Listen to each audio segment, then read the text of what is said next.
Get fired. Get fired, and make sure you manage to get the boot during the worst financial crisis since the Great Depression. When you're finally sure that your boss isn't trying to understand that you shouldn't bully someone just because you are in a position of power, make sure you choose this time in our nation's history to finally explode on her after 3 years of absorbing verbal abuse. Make sure she's so traumatized because of your outbursts, she doesn't return to the office till she gets reassurance that you're off the premises. Why torch that bridge when you have nukes in your arsenal? Go big, then go home. I was fired in March of 2009. I joined the millions then on unemployment benefits, or what I was calling the Obama plan. I would stay on this plan for 2.5 years before I was able to find steady work again.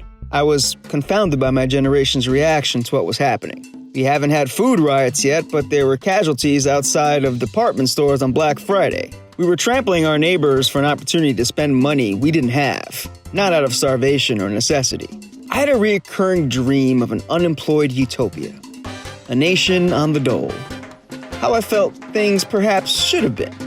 In the nation on the dole, we didn't answer to superiors, but to Netflix, where we streamed the feed and drank it in, the ingredients of drama, comedy, dramedy, sci-fi, and, because you liked, make it in with ounces of time, which we now had nothing but. In the nation on the dole, you finally had the opportunity to stray away with your partner and get to know them outside of the boundaries of a 9-to-5 schedule. And you can disappear to seclusion somewhere, no big spending, but just enough cash to keep anxiety anchored and waiting back home. The nation on the dole was a dream of how a nation lost its job but found its soul. I had to stop having the dream because I felt it was causing the Republicans to constantly attempt to stop unemployment benefits. It happened 3 times during my stay on the Obama plan.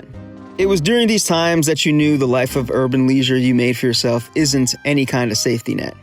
And you're one decision away from Congress from having to act like you're in an actual depression. When you've reached the end of your stay at the Obama plan, you'll know naturally it's like being friend-zoned by the federal government.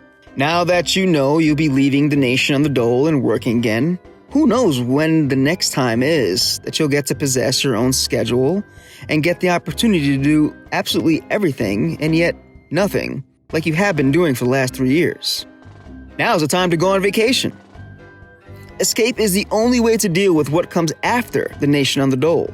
Eventually, when you find yourself shocked awake by the clock radio singing Piano Man before the sun comes up, and you have to be showered, dressed, out the door, and on the train to go serve the next man in some job you hate, you'll then know what a precious dream it all was.